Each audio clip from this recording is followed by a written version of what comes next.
ஒரு அம்மா என்னை பார்க்க வந்திருந்தாங்க கோயம்புத்தூரில். அவங்க வரும்போது எந்த ஃபிசிக்கல் சிம்டமும் இல்லை, சரி, நார்மல். ஃபஸ்ட் டைம் என்னை பார்க்க வராங்க. நாடி பார்த்துட்டு நான் சொன்னேன், அம்மா இல்லை, உங்களுடைய இதயத்தில் ஒரு அடைப்பு இருக்குது, அது ரொம்ப கிரிட்டிக்கலாக இருக்குது, அடுத்த 20 நிமிஷத்தில் நீங்கள் உடனே மருத்துவமனைக்கு போயிடணும். அவங்க ஒரு விவிஐபி, பள்ளிக்கூடங்கள் கல்லூரிகள்லாம் கோயம்புத்தூரில் வச்சுருக்காங்க.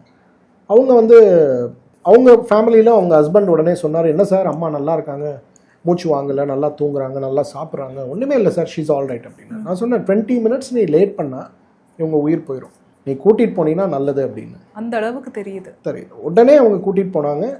அவங்களுக்கு அங்கே இருக்கக்கூடிய பிரபலமான தனியார் மருத்துவமனையோட ஓனர்ஸ்லாம் அவங்களுக்கு ரொம்ப ஃப்ரெண்ட்ஸு. எமர்ஜென்சி கூட்டிகிட்டு போயிட்டு, இல்லை சார் சொல்லிட்டாரு நீங்கள் செக் பண்ணுங்கன்னு பார்க்கும்போது உடனே ஆன்ஜியோ பண்ணணும்னு சொல்லி அடுத்த 1 மணி நேரத்தில் அவங்களுக்கு ஆன்ஜியோ பண்ணி பார்க்கும்போது 2 இடங்களில் 99% அடைப்பு.